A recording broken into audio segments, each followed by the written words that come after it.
আচ্ছা, আপনি কখনো ভেবে দেখেছেন যে মধ্যপ্রাচ্যের মরুর মাঝখানে যদি একটা বোমা পড়ে তাহলে পরদিনই আপনার পাশের মোড়ের দোকানের ডালের দামটা বেড়ে যায়।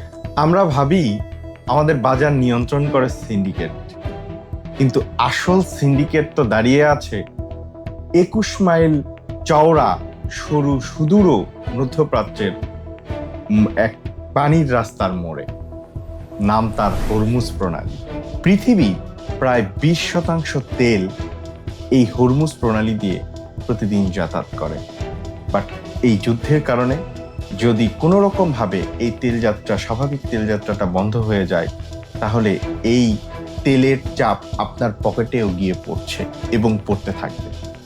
এবং বিশ্বের তাবৎ তাবৎ অর্থনৈতিক সংস্থাগুলো, গোল্ডম্যান স্যাক্সের মতো সংস্থাগুলো ভয় পাচ্ছে যে এই তেলের দাম বিশ্ববাজারে 100 থেকে $120 পর্যন্ত উঠতে পারে, এবং যার চাপ আমাদের মতো ক্ষুদ্র দেশগুলোতে অসহনীয় হয়ে উঠতে পারে।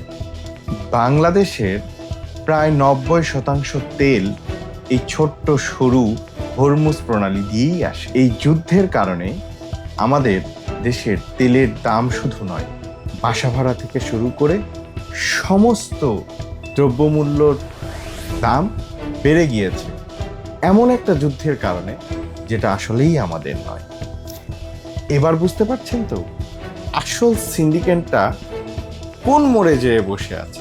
শুধুমাত্র ইউক্রেন যুদ্ধের কারণে আপনার ভোজ্য তেলের উপর টান পড়েছিল, এবার তো সকল বিষয়ের উপরই টান পড়বে মনে হচ্ছে। এখানে আপনাকে একটা শব্দ জানতে হবে, সেটা হচ্ছে পেট্রোডলার। বিশ্বেও বহু দশক যাবৎ এই ডলারের আধিপত্যে চলে আসছে। বাট এখন ইরান, রাশিয়ার মতো দেশগুলো তেলের পরিবর্তে ডলার দিতে চাচ্ছে না, মানে ডলারাইজেশন করতে চাচ্ছে, যার কারণে এই বিভিন্ন রকম সমস্যাগুলো সৃষ্টি হচ্ছে। আপনার মনে হতে পারে এগুলো তো বড় বড় দেশের জন্য প্রযোজ্য, আমাদের মতো ক্ষুদ্র উন্নয়নশীল দেশে এগুলোর আর কি প্রয়োজন? কিন্তু দুঃখজনক হলেও সত্য, এতে করে অযাচিতভাবেই দৈব চয়নে আপনার পকেটের টাকার মানও কিন্তু অদ্ভুতভাবে কমে যাচ্ছে। আমরা হয়তো যুদ্ধটা থামাতে পারবো না, কিন্তু আমরা কি সারা জীবনই অন্যের উপর নির্ভরশীল হয়ে থাকব?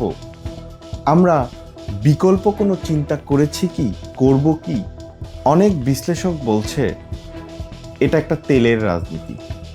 অনেক বিশ্লেষক বলছে এটা ডলারের পতন হতে যাচ্ছে। কিন্তু আসলে আপনি কি আপনার সংসারের খরচটা কমিয়ে ফেলতে চাইছেন? আপনি নতুন কোনো সংঘাত বা নতুন কোনো সমস্যার জন্য তৈরি তো?